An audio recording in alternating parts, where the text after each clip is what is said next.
I was in the background kind of watching a medical show as I was drawing the other day. And they said, we need 20 cc's of blood stat. And I realized that I have no idea what stat means as a word in English. Well, you don't know what that means? That's very simple. That means that when they say stat, you are supposed to come up with whatever sports-related statistic you can think of and shout it out so that you can distract them a little bit and keep them calm. Like, for example, you'd say in 1975, Joe DiMaggio had a 325 batting average, and that would help them to center and stay calm. So that's what that's all about, is you got to yell out a statistic. The surgeon's just like, I'm having a lot of trouble here, stat. Well, I got to tell you, Bernie Koufax his on-base batting average was amazing for... Yeah. But break it down. I don't know what stat comes from. Is it a military term? Is that what it is? Is it like statistical? Is it a short for statistical something? I don't know. I don't know what that means. It comes from the Latin word statim, which means instantly. Didn't you take Latin in school? I did. It's funny you should say that. I actually did take just half a semester, not even half a semester, a semester of Latin, which gives me 7 words of which I don't use ever. Yeah. So statum is the word. Statum. All right. You know what I didn't do? I didn't use the old Google.com. Well, that's what I just did. I got to tell you, Brad, if you ever need to Google something, try Bing.com. Well, now that actually, back in my newspaper days, this is interesting. And this is one I don't know what it comes from, but it's probably a Latin root as well. If a copy editor made a correction on a printout, like we'd print out a story or a graphic, they would make corrections, write them up, and then hand it back. We'd make the corrections that they suggested. And if they made a correction and then found out that they wanted to remove the correction and keep it the way it originally was, the notation for that was STET, S-T-E-T. And that means ignore this correction. Right. And I'll tell you how I know that. I actually worked as a proofreader for a year and a half out of college. Oh boy, what an exciting job that was. Oh yeah. Yeah, well that's it. I developed a very, I don't want to say love-hate relationship, but working with copy editors, they are the most fantastic people you'll ever meet. But they are also the most, they are very hyper-focused on one thing. And when you're talking to someone like us cartoonists, I'm sure, but when you're talking to somebody like that, it's really fascinating to me because I like talking to people who are passionate about one thing. And you get them talking about something like the Oxford comma. or whether a certain word should be hyphenated or not, and just they just get passionate about it. It's fantastic to see. So I was the junior proofreader on staff, and the 2 older proofreaders had been there for 20 years. And I got to tell you, something about focusing on proofreading for 20 years, it becomes like a beautiful mind scenario. They were socially, they were different people. They were yes. You didn't want to go out for a beer with these 20-year proofreaders. They were No, you never get past the menu. Look at this. They've got lactose-free, unhyphenated. Let's leave. Who did this kerning? And look at this double use of the ampersand. What is that? So anyway, I don't know how we fell into that rat hole. But anyway, proofreaders not great on the Tinder dating scene. I got to tell you, no. That's the short version of that. One of our listeners is a professional proofreader and silently crying right now. Swiping left all the way. Anyway, hi everybody and welcome to Comic Lab, the show about making comics.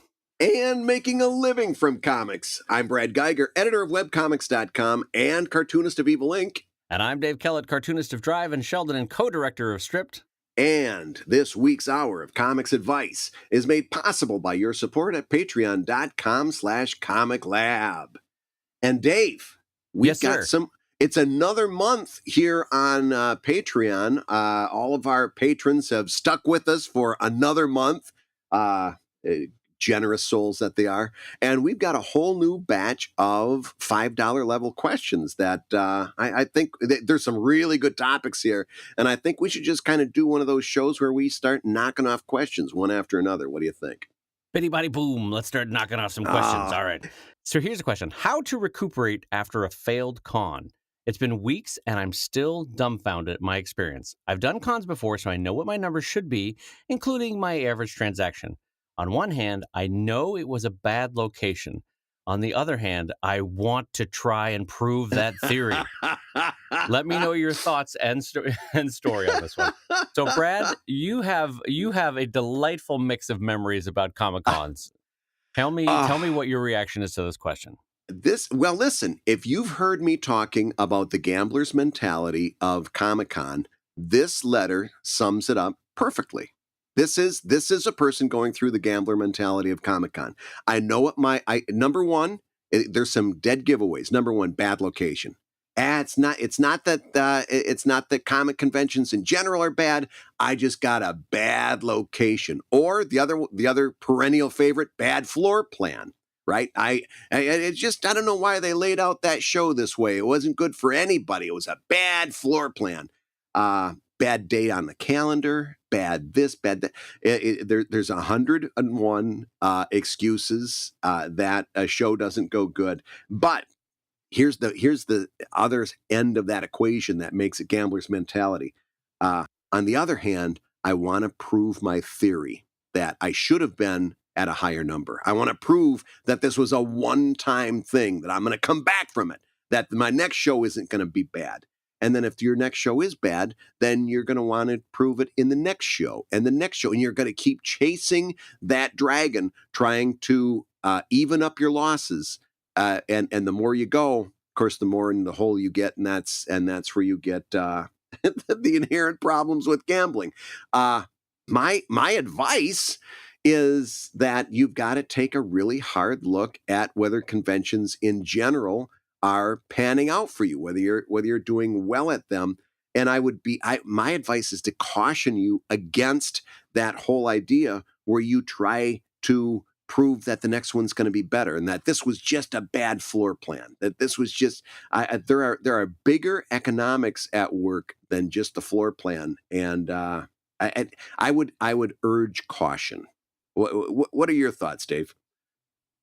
So my immediate thought is that I should just leave it where your answer lies. Like, I think that your answer is probably the best summary of it.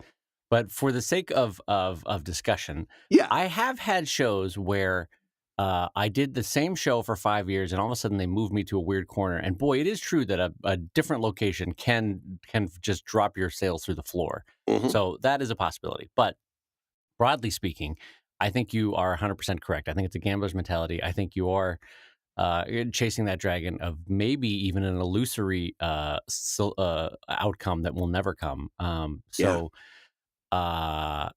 It's hard because the desire to make a Comic-Con work, especially if everything else is right, if the logistics of a show are great for you, if the timing is on the calendar is great for your work year, if the friends that you see at a show are great, sometimes it's hard to walk away from a show. But yeah, as Brad is saying, if the profit is not there, you are stepping away from your desk, you're stepping away from your friends and family, you're stepping away from your routine, all to lose money. And there better be some good reasons more than I know I can do better at this show.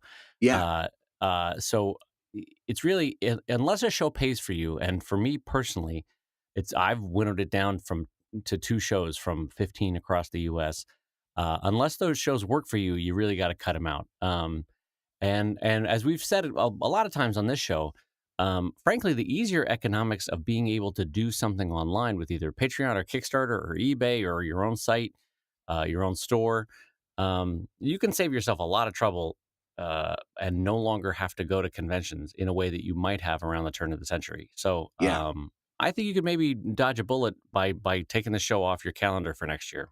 Yeah. Well, and also think about that is that if you can be derailed that easily by something like floor placement, then you've got, number one, then that's the very definition of a gamble, right? If you're putting money up And something like floor placement can completely wipe out your investment. That's the definition of a gamble. So either you need to do whatever you can to mitigate that risk, or decide not to take the risk in the first place, that it's too much of a risk to take. How do you mitigate that risk? I don't know. In certain cases, like Dave, you're going to Comic-Con International in a couple of weeks. Yes. Your risk is mitigated in that you know exactly where you're going to be on the floor. It's going to be the same floor that it's been every year since time immemorial. You know where you're going to be. You know who your neighbors are going to be. You know exactly what the layout you're getting into. That's a mitigated risk, right? Right. And so if you can't determine where you're going to be and what the overall, if you can't see what the overall landscape is going to be, then you've got to, I'm not saying that you necessarily need to say, well, I'm not going to do that because I can't see the floor plan, but you've got to understand that that's part of the risks that are going into putting up the money for this show. Yeah. It's funny you should mention Comic-Con because there is a concern in the back of my mind because so many of my risks with San Diego Comic-Con are mitigated because for me, it's a drive down the coast. It's an hour and a half drive, right? So I can load up a van and drive down. I stay with family, so that cost is minimized. Yeah. And in general, San Diego is my home base because I grew up down there. So there's a lot of resources at my disposal, right? Yeah. But even then, there are times where if I look over like a 5-year span where I go, am I a lobster in a slowly boiling pot? In the sense, that's a great metaphor. In the sense that I may not be realizing that the show is changing right underneath my feet. So I know all the variables that you have just said about it's the same show as last year. I'm in the same floor plan, all the et cetera, right? But overall, if I look at it, I've been going to Comic-Con now for 20 years.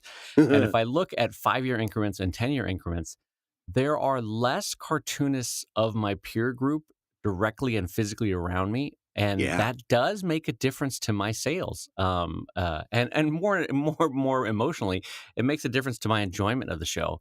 So I'm cognizant of the fact that I've got to be keep an eye on that the show is a little bit changing under my feet into a much bigger media show. And how that is impacting my sales and the way I have to react to the show. So that's just something that I'm keeping a tab on because I think I'll always do San Diego Comic-Con for all the factors I listed at the top. But it is a little bit changing underfoot for me. So yeah. Well, because even with all those mitigating factors, it's still that show in particular is an awful long time away from your studio. Oh God, yeah, and it's an awful long time away from my family. It's an awful long. It's a big ask. You know, you can't. It's not something you do on a whim. Like I prepare for that sucker for a couple weeks in the background of my work days. So it's a big ask. But anyway, so. And it's still listen. I wanted to put it in context of our as Brad would say, our question askers, our questioner's question. It is still something that makes me a profit. So that one I go to, and it's still a big enough profit where it's worth going to resoundingly. But for you, having taken a loss at the show, I would just advise as a friend, cut that one from your schedule. I think by all means, explore another show. If there's another one in that region that you'd like to try, but don't keep putting money into the same slot machine, you know? Yeah. I agree with that 100%. I think, and not only that, but realize that your decision to do that, it frees you up to do something else with that time. In other words, don't take that show off your calendar if you do decide to do that. Don't take that show off the calendar and just and sit at home that week and twiddle your thumbs. Focus on maybe doing a new micro project. You know, there's been this whole concept, and this is not a new thing. This is a couple of years old. The whole idea of like a micro Kickstarter, like something that a small project that you just kickstart for a week or 2 weeks, and you do a micro project.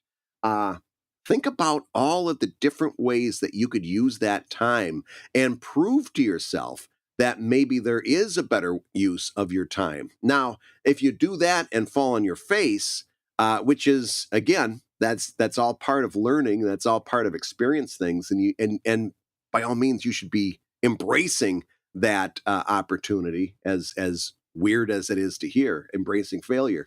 But if you do that and fall on your face, well, then next year you try something else. But Yeah. the only problem I've got is when I see somebody coming back, and the only reason I've got a problem with it because it reminds me so much of me.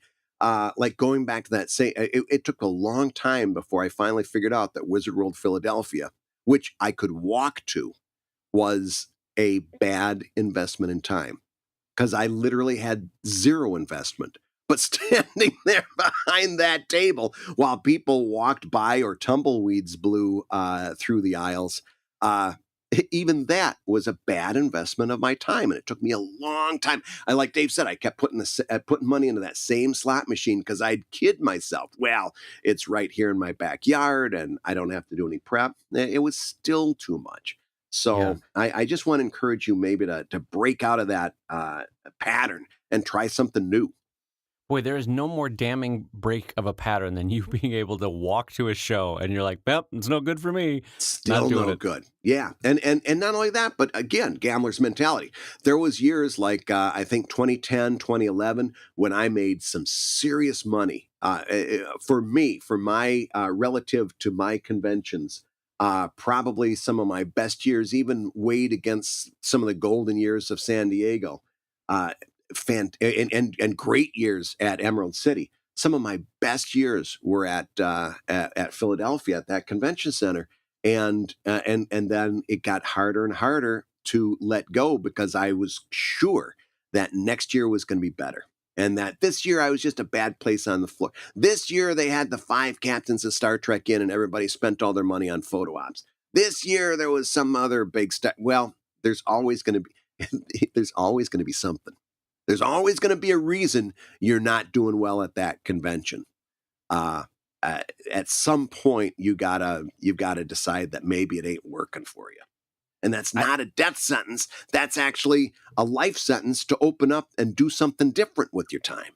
Oh my God, you have never sounded more like a Hallmark card. That's amazing.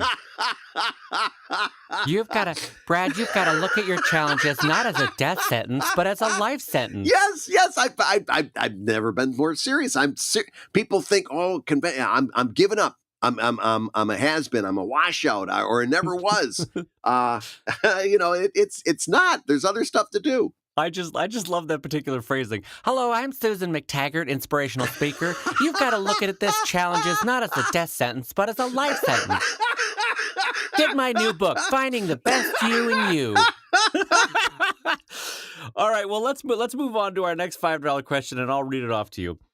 So, Brad and Dave, in a lot of your answers to people, you say good work is the key. If I want to fight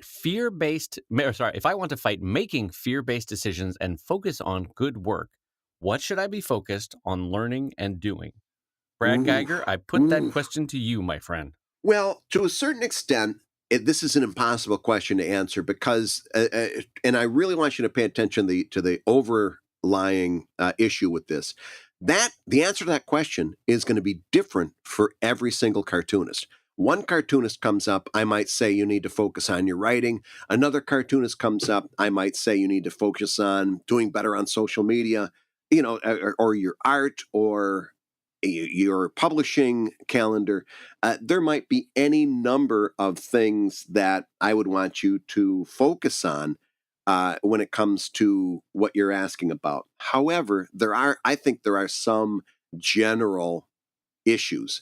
And for me, and I've talked about this before, for me, the number one thing is to focus on the comic in a very mindful way. In other words, when I say focus on the comic, I don't mean spend more time creating it. I mean spend more time not only in the creation of it, but in the reviewing of it and in the pre-production of it. First thing you can do, and this is general, first thing you can do is spend about 2 to 3 times more in the pre-writing process. In other words, don't take that first idea, don't take that first draft, rewrite it at least 1 or 2 times with significant rewrites. That's pretty close to universal. I think we could all take a little bit from that. But not only focusing on the comic itself, I want you to take a little bit of a step back and really monitor the time you're spending on social media. In other words, you can get onto social media to post that comic and post it on all of the major social media that you follow. You can take 5 or 10 minutes later on, like 6 hours later, to respond to any notifications, anything that's going on, people who have made positive comments. You can retweet or share or do whatever you can to amplify that. But the time that you're spending on social media is not helping you make good comics. And if you are making good comics, you don't need that much time on social media. That's gonna take care of itself. So my answer is twofold. Number one, spend more time writing, particularly, and working on the comic in general. And number two, spend less time screwing around and farting around on social media, distracting yourself from doing good comics. What do you think, Dave? Well, I was hoping you would pull out one of your Susanne Mactaggart, living a better life. Hello, I'm Susanne Mactaggart. Today we're going to talk about finding the better you by avoiding fear-based decisions. Well, if you listen, Dave, if you fear the work, then your work will be fear. That's a Susanne There you Mactaggart go. line. That's great. I'm going to laugh, by the way, Brad. Brad, I'm going to laugh if later on, if I'm Googling Susanne Mactaggart and it turns out there is an inspirational There is an speaker named actual- Susanne Mactaggart. It certainly sounds like the perfect name for somebody doing that. The one that always cracks me up as the perfect name for inspirational speakers is Zig Ziglar. And I'm like, God damn it. Yeah, Zig no kidding. Ziglar. Anyway, so fear-based decisions. Okay, so I want to focus less on the learning and more on the fear-based decisions and how to avoid a fear-based decision. Ooh, okay. So to me, as counterintuitive as it might sound, the opposite of fear is love. Now, hear me out on this. Yeah. Another way to say this is passion and excitement, right? Yeah. So if in your work, if you're like, I should just color this in Photoshop, but God, I really want to watercolor this one, or the line work for this one, I want to not draw this in my normal style. I want to draw this in a 1950s style. Now, normally a fear-based decision would be like, no, you're going to mess it up somehow. Don't do that. No one will like that weird change in style. Don't do that. Or this and that. But if you love it and if you are passionate about it and if you feel in your heart of hearts that it's the right move, then that is the right move to make. Yes. And for all the reasons we always talk about, that passion will come through in the work, and your love for what you've created will translate into people loving that piece of work.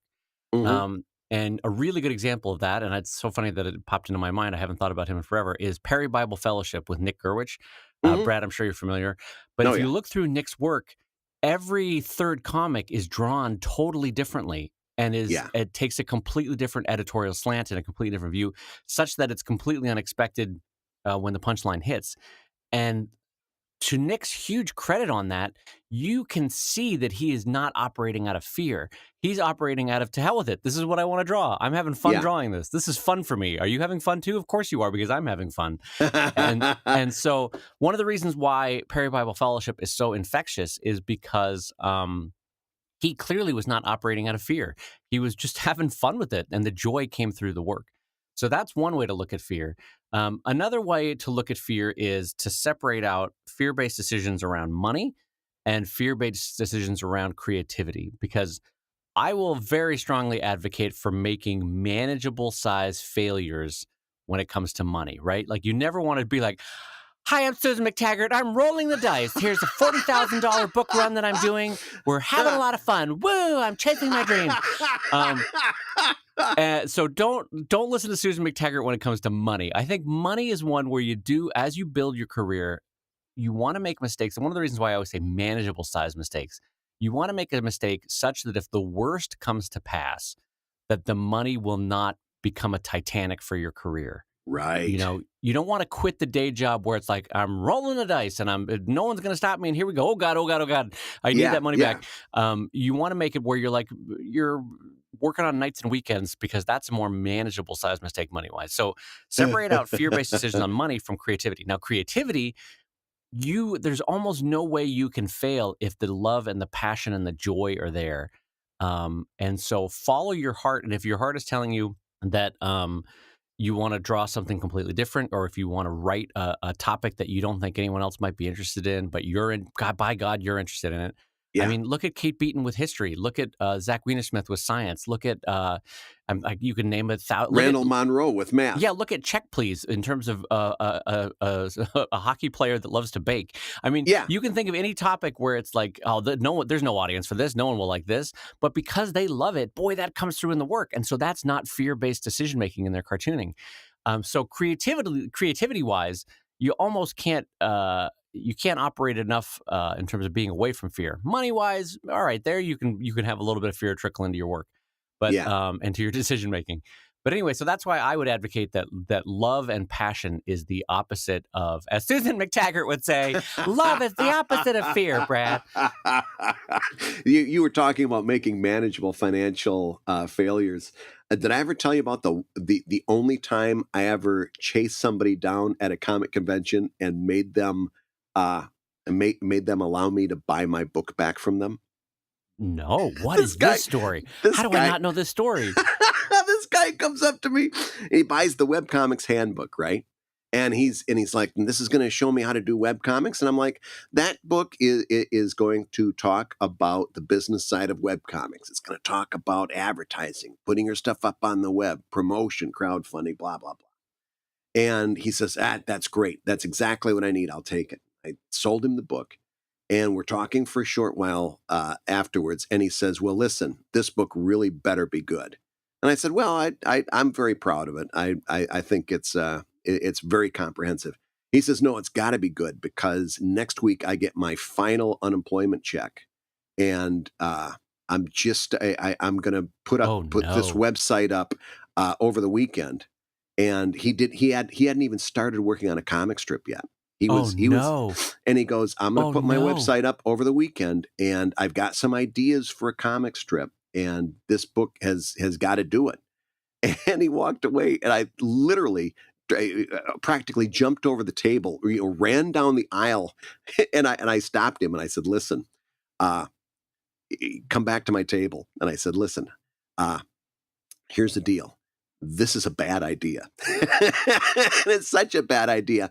I want you to give me the book back. I'm going to give you the money back. You need to put that money. If your last unemployment check is next week, you need that money for something way more important than this book. You can get this book at the library. You can find this book online. I even told him there's some places that you can find that book pirated online. Do a couple searches. I won't begrudge you of that.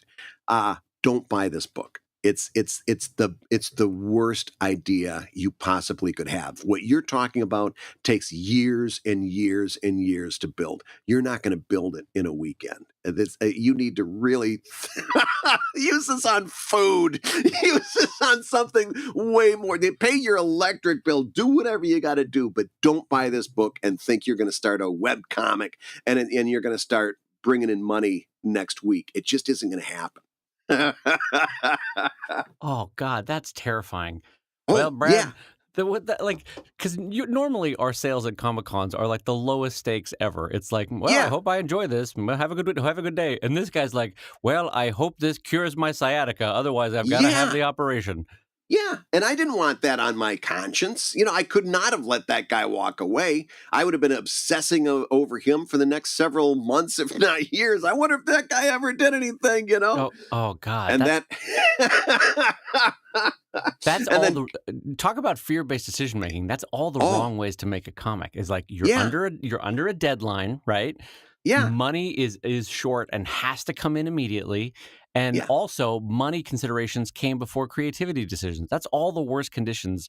And he didn't even have a comic yet. He just had an idea for a comic. So in terms of answering our question asker, that is exactly what a fear-based decision looks like. So for you, because you talked about you wanted to focus on learning the right way to be creating, and the truth is that like any enjoyable activity, if there's joy in your art, then I guarantee you are learning as you're drawing. Your hand is figuring out new techniques. If you're drawing every day, as Brad always says, and frankly enjoying it, then that's not operating from fear. But as Brad said, also focus on removing negativity, removing the social media feed, try to minimize it in your life. Yeah. And frankly, there is a really great way to focus on the goods in comics, and that is just to read good comics. Oh, Flipping through yeah. a Calvin and Hobbes for art, or flipping through I don't know, a Saga for good writing, or Mhm. I don't know.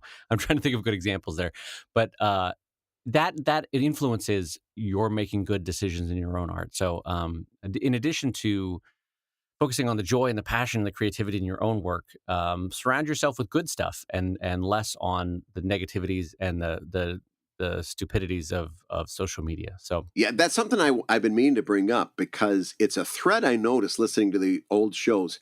Uh, Zach Wienersmith and Scott Kurtz and Danielle Corsetto. Think about all the people that not only we've had on the show, but people that you and I have met in real life who we consider kind of top flight, really cartoonists that we admire. What's the one thing that they all have in common? They all are voracious readers. yeah, that's You know true. what I mean? Think of how well read most of the cartoonists that we admire are. These are people that are constantly feeding their brains with stuff, constantly doing intake, constantly indulging in their passion of comics, and not only comics but good writing in general. Uh, it's a common thread among almost all of these people that they're very well read. Yeah. So don't think for a second that that's wasted time. The time that you might spend with a good book. That's feeding your creative soul kind of stuff. Well, and as Brad's alter ego Susan Mactaggart would say, a book is a friend you carry with you. Um, so I don't Outside know of how I've gotten. By the way, Susan Mactaggart absolutely is on marriage number 4. She's she's currently polishing off a bottle of Chablis and on marriage number 4, but she's sitting there going, "When you chase your dreams, you chase your future." Uh, and as Groucho Marx once said, outside of a dog, a book is a man's best friend. And inside of a dog, it's what too did dark to read. You ruined my punchline. Oh boy. All right. Well, so Bradley J, we got a question just for Brad. Do you want me to read this one to you, my friend? Yeah. Hi guys, this is one more for Brad, but I'm sure Dave will have some good insights. Well, we'll see about that. Yeah, I want to hear your insights. Brad, when you decided to take the plunge into not suitable for work comics, how did you navigate perceptions with your family, wife and young sons, friends, and colleagues? Did you get any puritanical grief? Also, any recommendations for someone considering this route? Anything you would have done differently? So, Oh. Brad, this is a question that I can chime in almost not at all on. So, but I have to say, as a friend, even though I think we talked about it at the time you made the move, I would love to hear your answers to this, because this was a big change for you, going Oh. from Evil Inc., which was a comic strip, as you always pitched it, about supervillains running a corporation, Yeah. into a not suitable for work sideline from those same characters. So let's jump into that first question first. How did you navigate perceptions with your family, your friends, and your colleagues? Did you get any puritanical grief when you made this move? The answer is knock on wood. No. Don't say knock on wood in the context of this question. Well, boy, how did I miss that? You sure you don't want to write for this? No, so far I've been very lucky. My wife is 100% behind it. She's all for it. She's got zero problems. It is funny because people won't come to me directly and say anything, but like they'll come up to her and they'll say, "Are you okay with this?" And then of course she looks at him and says, "Yeah, it's going great. It's fantastic. And by the way, sex is nothing to be ashamed of. Sex is something everybody does. Sex is something everybody likes."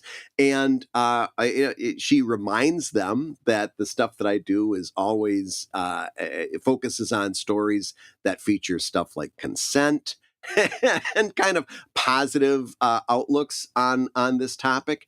And the way that I've talked about it in the past is that, to be honest with you, I'd rather be doing something like this than something where somebody, is shooting guns at people, or slicing their hands off with a sword and stuff like that. I find that to be violence is shameful. Violence is something to be ashamed of. Sex is nothing to be ashamed of. And so therefore, if I really believe that, then stories that center on that are also valid.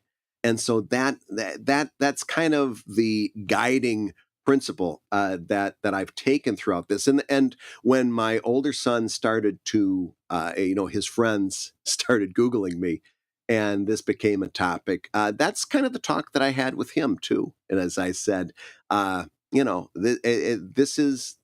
nothing wrong with stories that center on this kind of topic.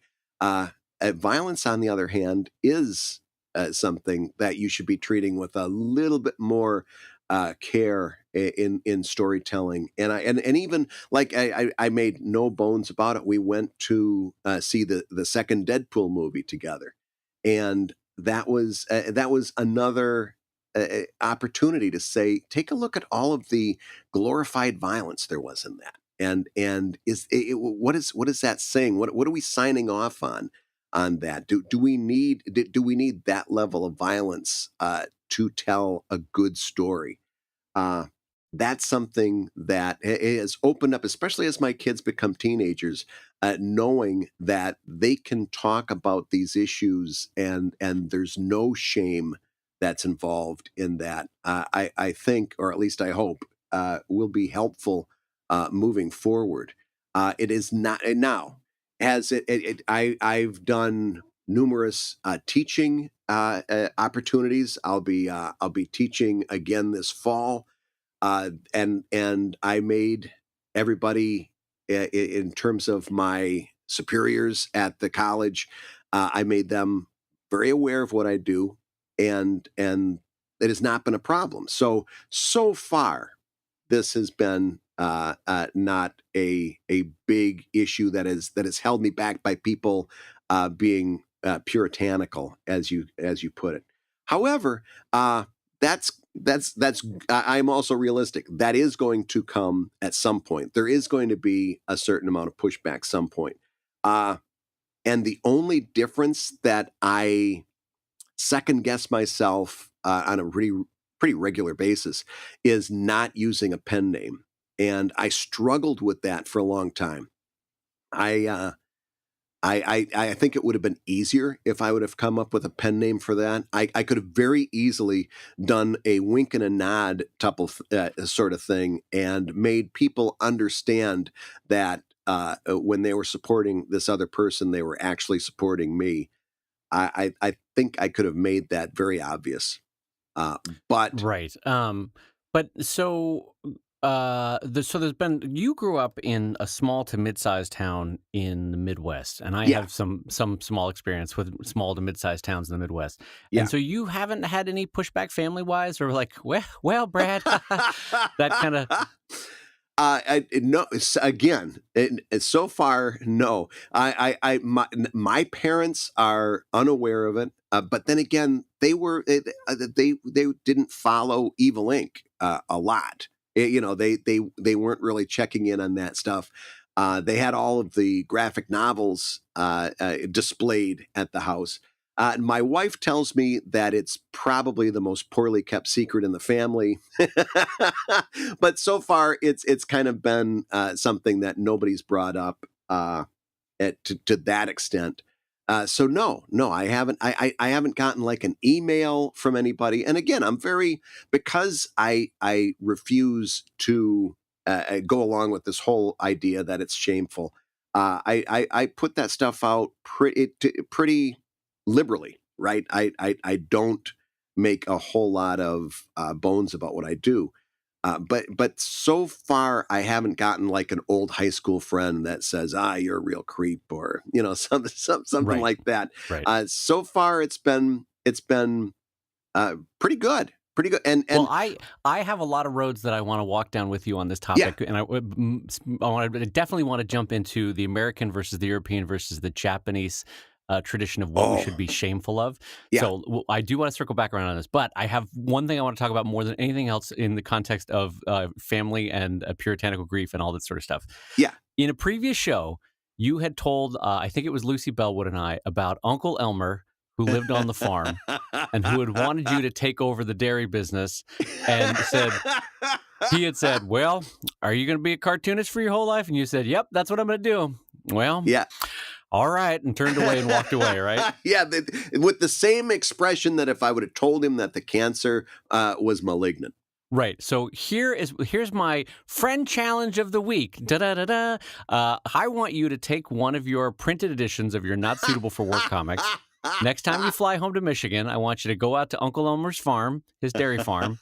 Be like, hey, Uncle Elmer, I brought you something to show you what I'm working on. And I just want to know the full context of how Uncle Elmer responds to that. Yeah, that's a challenge that I'm never going to accept.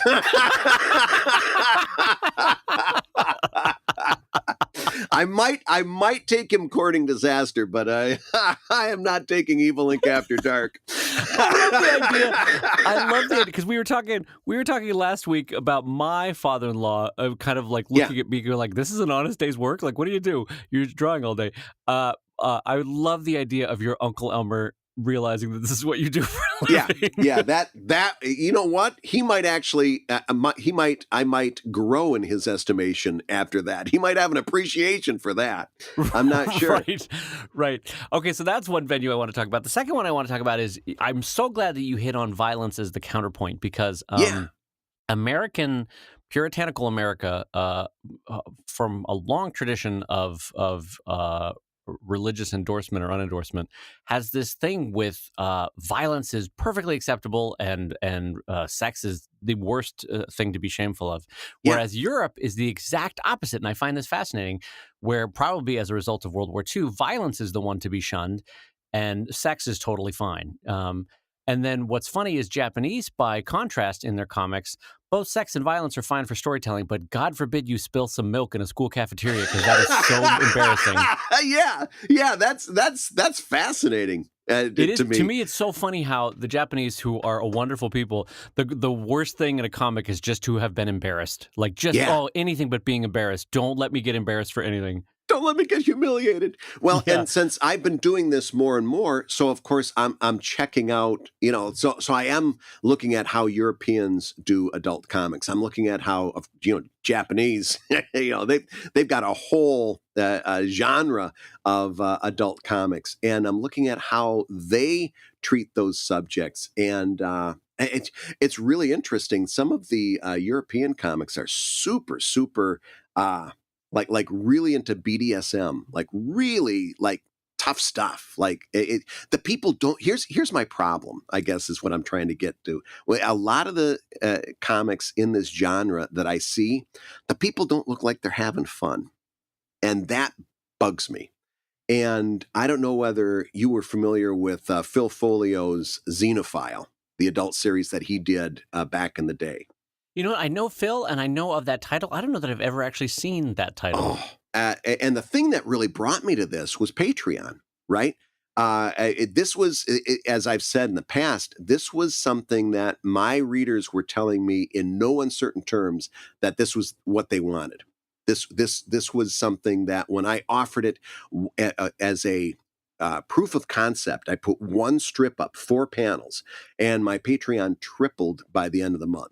And it was like you don't get a more clear indication from your audience about what they want. And that's why I always tell people, you don't necessarily need to go into NSFW work for Patreon. What you do need to do is find what your readers are willing to pay for and do that thing. Right? Listen to your readers. And this was not the first thing that I'd put out. This was or the first thing that I pitched. Because go ahead. Even before, I don't want people to chase money purely, and because I also know that that's not what you did. It's not just a pure money chase. You also had a passion for it and an interest for it, so it grew out of that too. Absolutely. Right? But here's my point. It was something that my readers were responding to very strongly. Okay. It was a way for my readers to say, this is something that we want. And as a creator, you've got to kind of listen to that a little bit. You've got to play to your home crowd. You dance with the one that brought you, and that it was a way for me to kind of it was a way for me to see that this was a viable thing that I probably wouldn't have gone to otherwise. Right. It was not an idea that I would have felt free enough to have pursued without my readers saying, "No, we got your back on this. This is something." And when I started building this audience, I gotta tell you, I've never had a more supportive, amazing readership than when I started building this base. It's been a really phenomenal experience for me. But what I wanted to bring up for with Phil is that when this transition was happening, I went back and I read his Xenophile books, and I talked to Phil just before I started doing it at New York Comic Con. The last time I went to New York Comic Con, and we sat down in an Indian restaurant and had a long, long talk where he addressed some of my fears, gave me some really good advice. It was a really one of those nights that was kind of transformative when somebody with a little bit of experience takes the time to really kind of walk you through something. And that was the thing about Phil's comics that he did, the Xenophile comics. Everybody was always enjoying their experience. Everybody was having fun. It was a joyful look at sex and in a creative, inventive way of, it wasn't just these two people get naked and then crazy stuff happens. It was what happens if an alien comes down from outer space? What happens if a mythical creature is introduced? What happens sex in outer space? It was science fiction, fantasy, and it raised the storytelling to such a point because it was a look at this activity that in a way that you never thought of before. And so Right. he pumped creativity into this thing. He and put a lot of love into this thing, and also a lot of joy. And it kind of showed me how this whole storytelling could be. And I keep coming back to that word, and I'm sorry, joyful. It was fun. People were happy and silly, and that became my gold standard. It was like, if I can do stories like that, then I'll know that I will have succeeded. Well, you don't need to apologize for joy being the hallmark of it. I mean, so much of our advice with cartooning is to never forget and never walk away from the joy that brought you to it in the first place. Yeah. So I completely, but also you talking about Phil is a great time to transition to the second part of this question, which I think will be fascinating to hear your answer. Brad, looking back on how you did it, how you made this transition to not suitable for work comics. What a chewy acronym that is, by the way. Not suitable for work comics. What would you do differently looking back on it now? What aspects or steps did you take or not take that you were like, I wish I would have done it this way? The only thing that I second guess myself, as I said a little bit earlier, the only thing that I second guess myself is not using a pen name. But the more I think about it, the more I think I would have also been disappointed in myself for using a pen name, because then it would have been saying, well, this isn't valid, or this, there is shame in this. It would make things, it would take certain things off the table. Like when I go in to teach a class, it was funny. I talked to a guy that is a professor at this college that I'll be teaching at in the fall. And I said, I told the director of the department, I said, these kids are going to Google me and it's going to come up. And he laughed. He says, Brad, kids don't Google their professor anymore. That's 5 years ago. They don't Google anymore. He goes, I go and teach a class and I'll talk about things that I've done, and they have no idea about what I've done and what I've what I've worked on. He says, that's something that we did 5 years ago. People aren't Googling their professors anymore. So that's something that it would take that issue off the table so that I don't ever worry about it. But at the same time, it would have been giving in on a philosophy that I think I would have been disappointed. So and that's and In terms the of issue not of feeling shame, you mean? yeah, and the idea of using a pen name in general, I think I would have been disappointed in myself if I would have used a pen name. It would have certainly made some things so that they're not even topics, something I really don't have to worry about or could easily explain away. But I think I'd be disappointed in myself if I had done that. And I think if you look around, you see a lot more people doing going into this subject matter. For example, have you seen Danielle Corsetto's new comic that she's doing on Webtoons? It's funny you should mention that. I just saw that yesterday that she was Yeah, doing that one. Yeah. and she's doing a. I gotta look it up because I want to make sure I get the title right. But she's doing a We're new gonna pause here to let Grandpa Google. But it's called Boo It's Sex, and it's at Line Webtoons, and it's basically these college aged women that come into a sorority house type situation, and a ghost of a sorority girl's past guides them through understanding sex and relationships and their own bodies and so forth. Basically, it's a sex education comic that's done in a really interesting and creative and funny way. Danielle's writing it, and they're doing it exclusively for Webtoon. You see more and more people who are kind of embracing this topic. I think in another 5 years, it's going to be even less of a hush hush kind of topic than it is now. I think we're getting more and more accepting of it as people in general.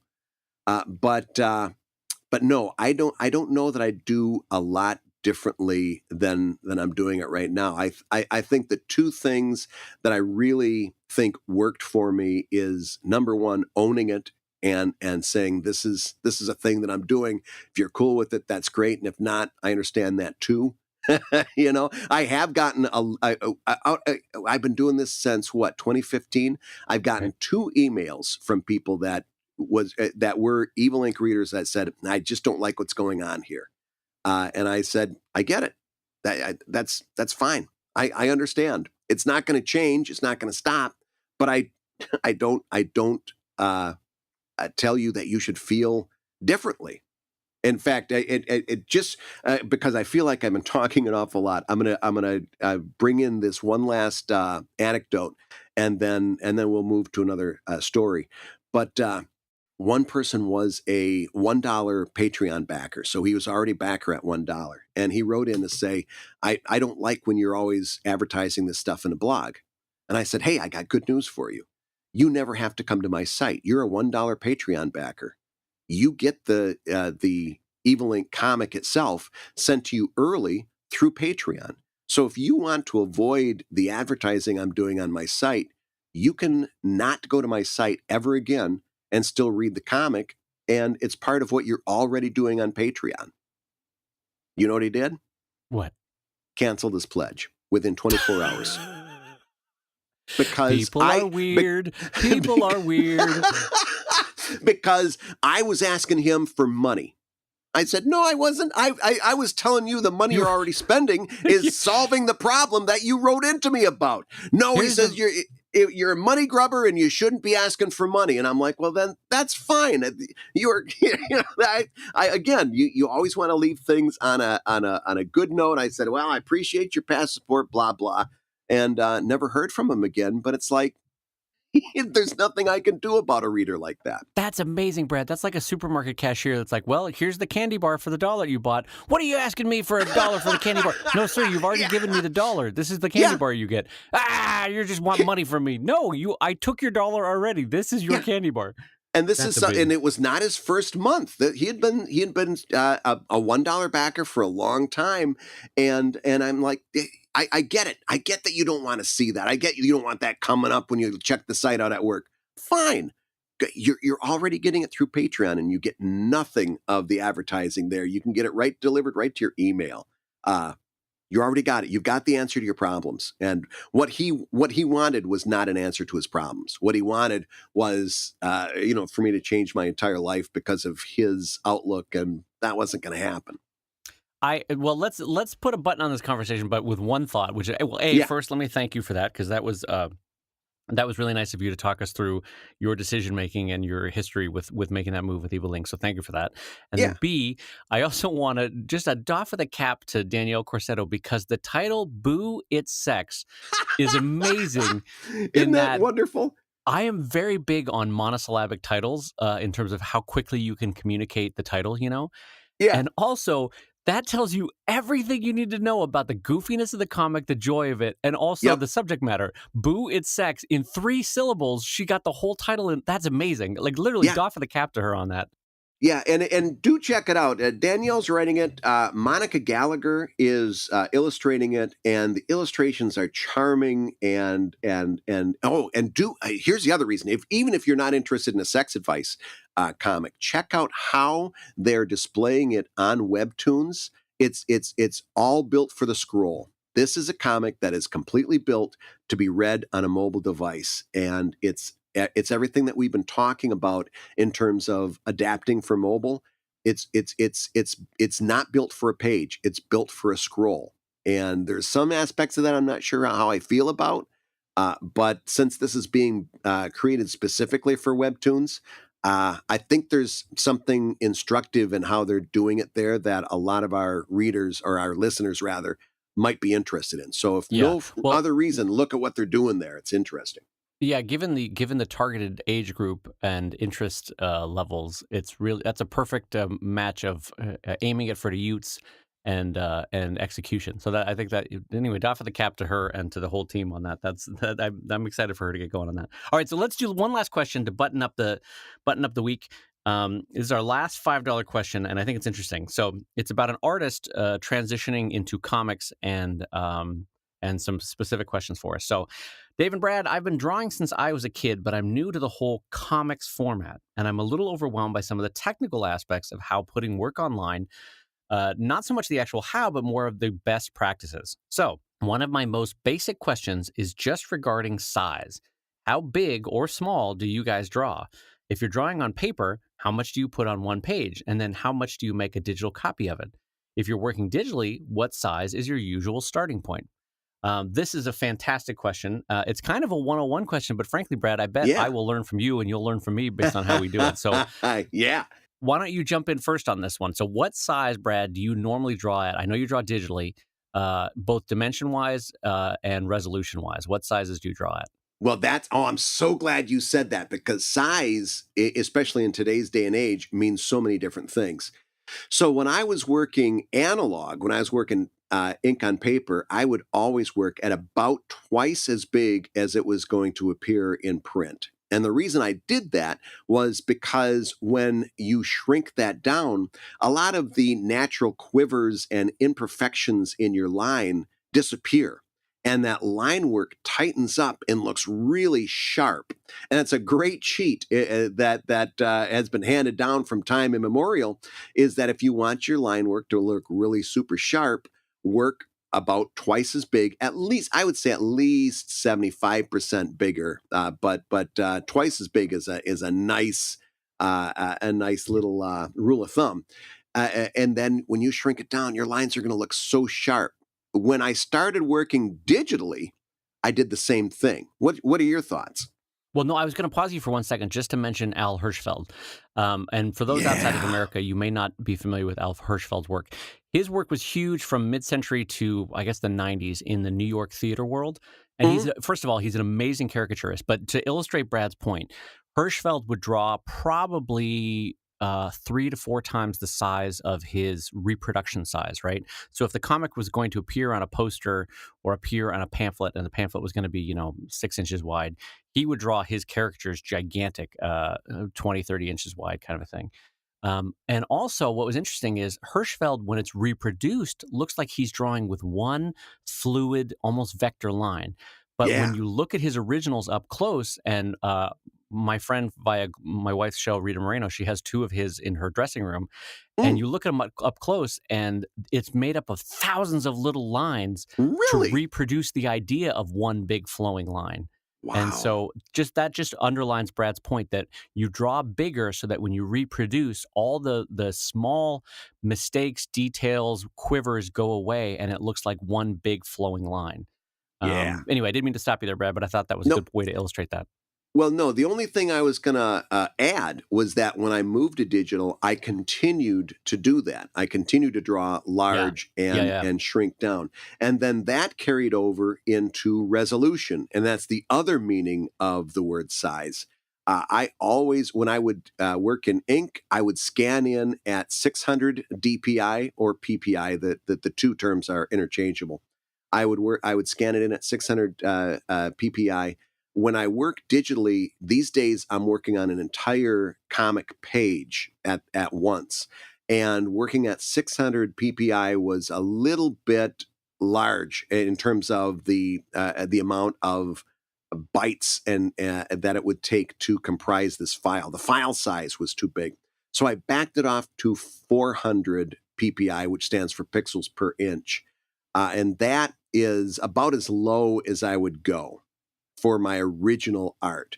And the reason you do that is that because at some point you might want to enlarge the art or use just a piece of it a little bit bigger, and you can always reduce the resolution and increase the actual size without Mhm. sacrificing image quality. What you can't do is take something that is, for example, scanned in or drawn at 72 DPI, which we consider to be low res for screens only, and enlarge it or try to get more resolution out of it than is there. Like, for example, some people try to bump it up to 200, and that's when you see these big chewy pixels and a blurry line and stuff like that. You can always size down with resolution. You can't size up.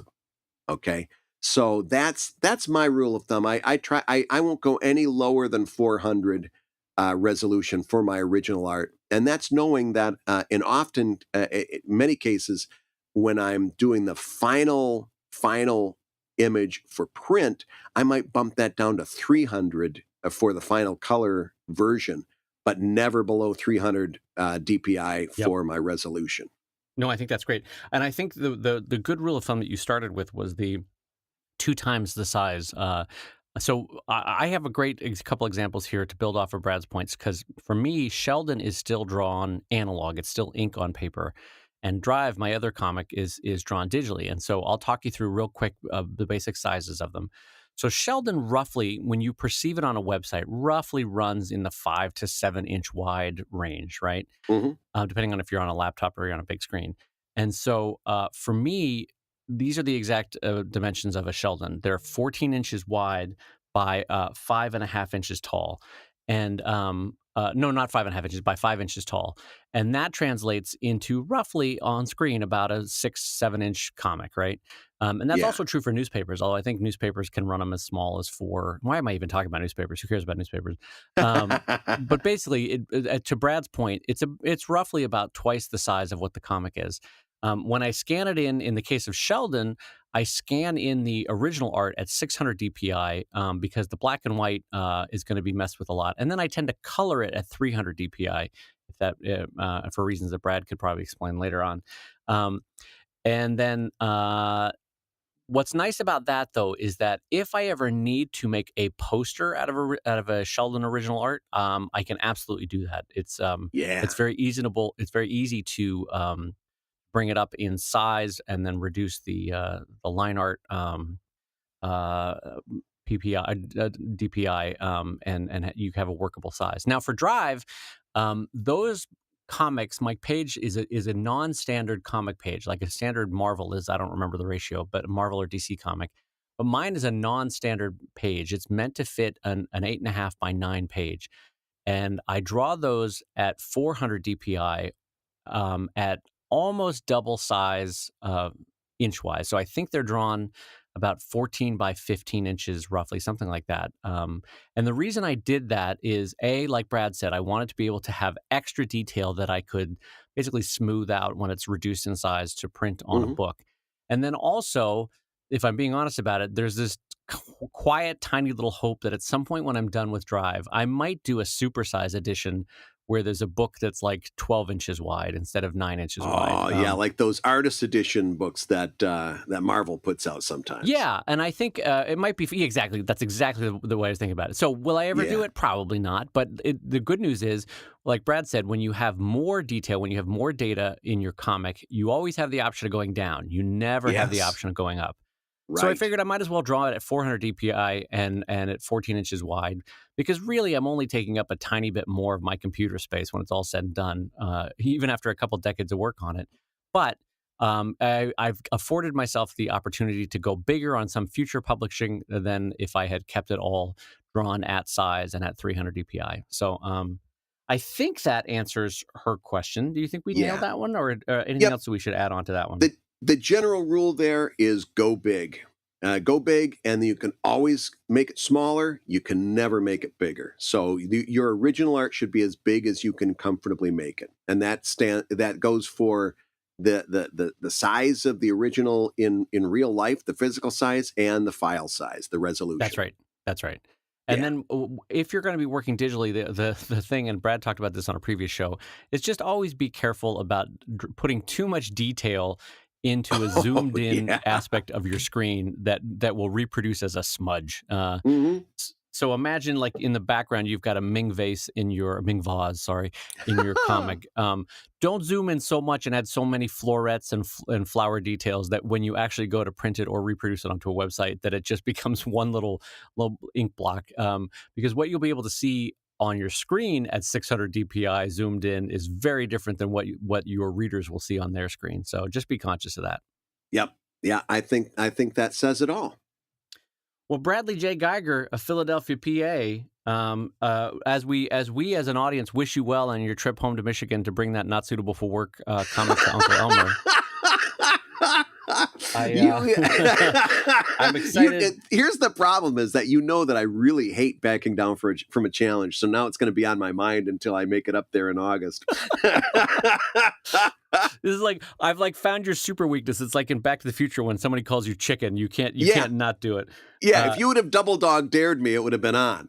Yeah, that's right. No, I'm not going to. He would throw a cow at you. I don't want Uncle Elmer to. He would have a cow. Yeah, he would literally have a cow. That's right. Yes.